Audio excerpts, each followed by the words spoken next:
Say, "I've stopped drinking this month," and no one ever argues with a rule.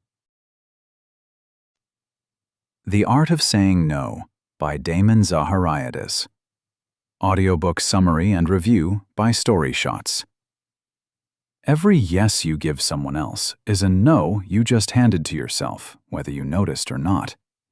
That trade happens dozens of times a week, invisibly, until you're exhausted and can't say why. The Art of Saying No: How to Stand Your Ground, Reclaim Your Time and Energy, and Refuse to be Taken for Granted Without Feeling Guilty, by Damon Zahariades, exists to make that trade visible and to hand you the language to stop losing it.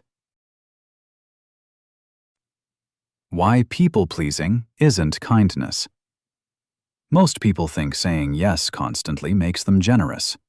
It doesn't. It makes them unreliable to the person who matters most: themselves. Years spent driving friends to the airport, helping with moves, covering for coworkers, quietly build a reservoir of resentment nobody else can see. The help looks generous from the outside. Inside, it's depletion. Here's the part people miss. You have a fixed number of hours today. Every one you give away without thinking is a withdrawal from your own account, and no one else is going to notice the balance is low. Self-care isn't selfish. It's necessary. Think about the last time you said yes out of guilt rather than desire, and notice what you quietly gave up instead. The 10 strategies nobody tells you about. A real toolkit exists for this, and it goes well beyond set boundaries. Be direct. Resist the urge to explain yourself. Take ownership of the decision. Offer an alternative. Suggest someone better qualified. 10 strategies in total, each one designed to let you decline without triggering a fight. But here's the tension. Being direct sounds simple until you're standing in front of your boss, or your mother, or a friend who's already disappointed in you. Knowing the strategy and having the nerve to use it in the moment are two different skills entirely. Some refusals need armor beyond words, something sturdier than a polite sentence.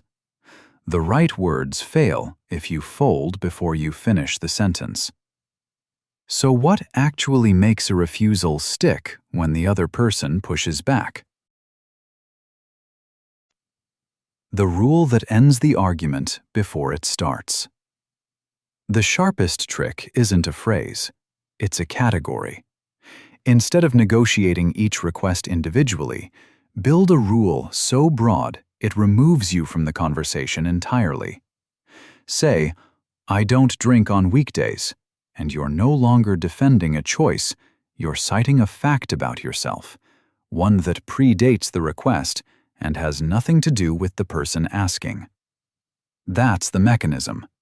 A categorical no turns rejection into information. Nobody argues with a fact.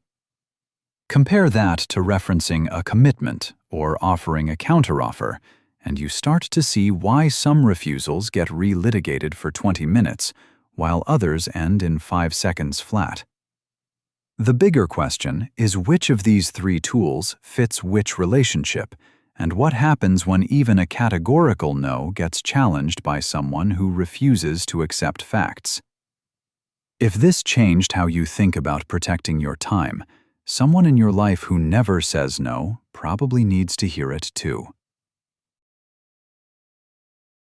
Final summary. This summary of The Art of Saying No threads together the hidden cost of people-pleasing, the toolkit of 10 refusal strategies, and the categorical no into one argument. Boundaries aren't rude, they're arithmetic. What we haven't covered is how the guilt that surfaces after you've already said no gets managed, the specific scripts for refusing family versus coworkers versus strangers, and a method for auditing where your time actually leaks each week. Anyone who has ever agreed to something the moment they felt their stomach drop should read this book. For the full summary of The Art of Saying No by Damon Zahariades, plus the infographic and animated video breakdown, head to the StoryShots app.